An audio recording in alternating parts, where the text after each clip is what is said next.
Recently आपने मेरी video में देखा होगा, मैंने आपको बताया था कि यूएसए के धीरे धीरे स्वर बदलने स्टार्ट हो गए हैं। 27 तारीख हमारे ऊपर है, भारत पर 50% टैरिफ लग चुके हैं और इंडिया ने कहीं से भी संकेत नहीं दिया कि हम लोग अपनी पॉलिसी चेंज करने वाले हैं। उल्टा आप देखोगे इसी महीने के अंत में पीएम मोदी चाइना जाने वाले हैं एससीओ समिट के लिए। रशिया से रिलेशंस ओवरऑल इंप्रूव होते जा रहे हैं। यूएसए को अब जेन्युइनली फील हो रहा है कि जो इनको उम्मीद थी कि शॉर्ट टर्म प्रेशर डालेंगे, भारत झुक जाएगा, ट्रम्प डिक्लेयर करेंगे, देखो मैंने जापान, साउथ कोरिया, यूरोप के साथ इंडिया की जो लीडरशिप है उसको भी झुका दिया। बट क्लियरली अब दिख रहा है यूएसए ने धीरे धीरे टाको की प्लानिंग करनी स्टार्ट कर दी है। यहाँ पे आप देख पाओगे रिसेंटली स्कॉट बेसेंट, मैंने आपको हमेशा कहा है यूएसए में जो इनके ट्रेजरी सेक्रेटरी हैं स्कॉट बेसेंट, इनकी स्टेटमेंट पे खास ध्यान देना, बहुत ही ज्यादा पावरफुल व्यक्ति हैं और डोनाल्ड ट्रंप बिल्कुल इनकी बात सुनते हैं पॉलिसी मेकिंग में। स्कॉट बेसेंट की वीडियो सामने आई है जहां पर एक रिपोर्टर ने इनसे पूछा कि भारत की तरफ से तो रिप्लाई ये आया है यूएसए को कि अगर आपको इतनी तकलीफ है ना कि हम लोग रशिया से ऑयल परचेज कर रहे हैं तो हमारा रिफाइंड ऑयल परचेज करना बंद कर दो, simple. It is as simple as that. अगर इतनी तकलीफ हो रही है तो हम कच्चा तेल रशिया से परचेज करते हैं, उसका पेट्रोल, डीजल, वेरियस और प्रोडक्ट्स बनाकर इंडिया की मार्केट में, यूएस की मार्केट में हम सेल करते हैं। अगर इतनी तकलीफ हो रही है तो उसको खरीदना बंद कर दो।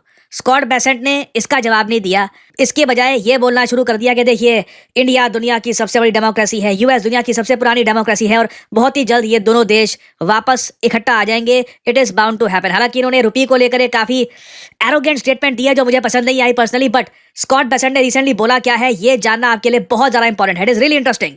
नाउ यहाँ पे आप देखोगे जो क्वेश्चन पूछेगी ना जर्नलिस्ट, इतना interesting. I am so happy आज के समय के ये सवाल यूएसए के मिनिस्टर से पूछा जा रहा है। Trump's 50% tariff on India kicking in today, weeks after adding that 25% penalty over India's purchases of Russian oil and weapons. Meanwhile, India is vowing to retaliate. India's foreign minister says if the U.S. does not like India buying Russian oil, it should not buy from India.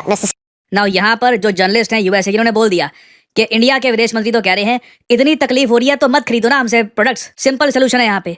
इसका जवाब देखिएगा Scott Bessent क्या देंगे। Secretary, your thoughts? Oh, look, Maria, this is a very complicated relationship. President Trump and Prime Minister Modi have very good relationships at that level.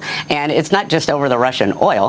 The Indians came in very early after Liberation Day to start negotiating on tariffs, and we still don't have a deal. I thought that we would have a deal in May, June. I thought India could be one of the earlier deals. And they've kind of tapped us along in terms of the negotiations. And then there is also the aspect of the Russian crude purchases, which they've been profiteering on. So there are many levels going on here. I do think India is the world's largest democracy. The U.S. is the world's largest economy. I think at the end of the day, we will come together. I think a lot of it by the Indians has been performative. But I will tell you, Maria, I've said this all along during the tariff negotiations. The U.S. is the deficit country. When there is a schism in trade relations, the deficit country is at an advantage. It's the surplus country that should worry. So the Indians are selling to us. They have very high tariffs, and we have a very large deficit with them.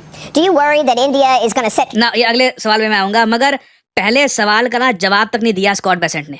जो अजय शंकर की statement थी ना कि अगर India का जो refined petroleum products हैं नहीं पसंद आ रहे थे तो मत परचेज करो। इनको पता है इंडिया का जो ये पेट्रोलियम रिफाइंड प्रोड्यूस अगर ये परचेज नहीं करेंगे तो इनकी इन्फ्लेशन बढ़ जाएगी। चुपचाप इन्होंने पूरा क्वेश्चन ही अवॉइड कर दिया। इसके बजाय बोल दिया कि हाँ अभी ट्रेड डील के बारे में बात हो रही थी, कर रहे हैं हम, अभी लग रहा था ट्रेड डील हो जाएगी, मगर इंडिया यूएस डेमोक्रेसीज है, दोनों इकट्ठा आ जाएंगे वगैरह। ये क्लियरली एक संकेत है यूएसए को इस वक्त समझ नहीं आ रहा कि अब करना क्या है। इन्होंने प्लानिंग यहीं तक करी थी। एक्चुअली बाकी सब कंट्रीज में आप देखो ना, यूएसए को धमकी देकर इतनी सफलता मिली है।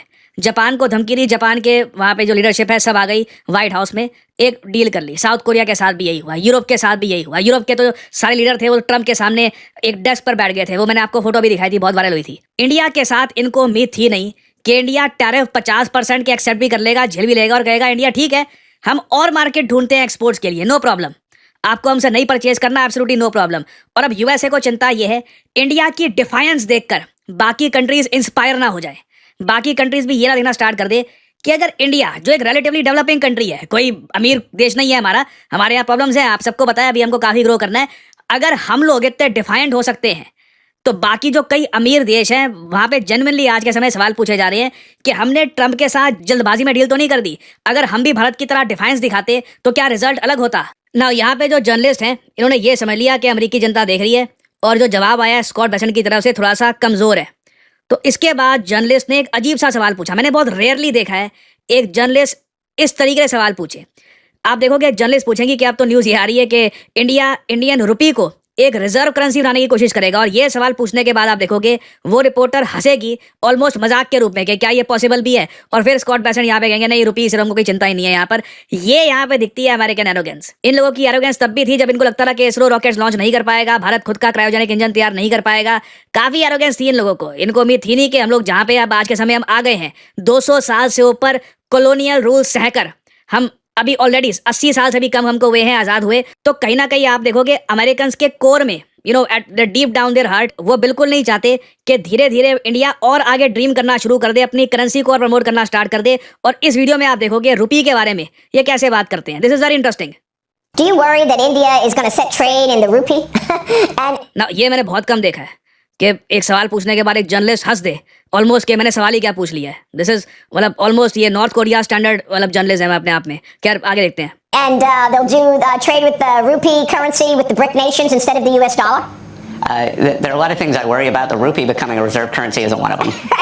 Right. No, I thought you would say that. It's on this trade problem with us. I think the rupee is near an all-time low versus the US dollar. Yeah, great point. Now यहाँ पे of course reporter ने ये पूछा कि ये report आ रही है कि इंडिया ब्रिक्स के और करीब चला जाएगा, रुपी के साथ ट्रेड करना स्टार्ट कर देगा, डॉलर को ड्रॉप कर देगा। बेसेंट कहते हैं कोई दिक्कत ही नहीं है, कोई प्रॉब्लम ही नहीं है, रुपी के बारे में हम चिंता नहीं कर रहे, रुपी अपने ऑल टाइम लो पे है। ये स्टेटमेंट देखिए बिल्कुल एज इंडियंस चुपती है। अमेरिकन का जो एक आप कह लीजिए नेकेड एरोगेंस यहाँ पे हमको दिखता है कि बिल्कुल आज के समय ये लोग किस तरीके से बाकी कंट्रीज के बारे में सोचते हैं। Clearly not a friendly country at all. They would love to underestimate India, और यही हमारे लिए अगला चैलेंज है। मुश्किल होगी, मेहनत लगेगी, और बिल्कुल देखिए एक बार को ये कह रहे हैं रुपीज एट ऑल टाइम लो, रुपी की वैल्यू देखिए बिल्कुल हम लोग इंक्रीज कर सकते हैं। We need to work harder, we need to improve our exports. हमें मेक इन इंडिया को एक बड़ा ब्रांड बनाना होगा। अभी गवर्नमेंट के सामने बहुत सारे चैलेंजेस हैं, बट मेरा ये मानना है कि भारत आने वाले 10 सालों में ये चैलेंज से भी उभरेगा। आप देखोगे rupee will emerge as an important global currency as well. इसका सिंपल रीजन यही है,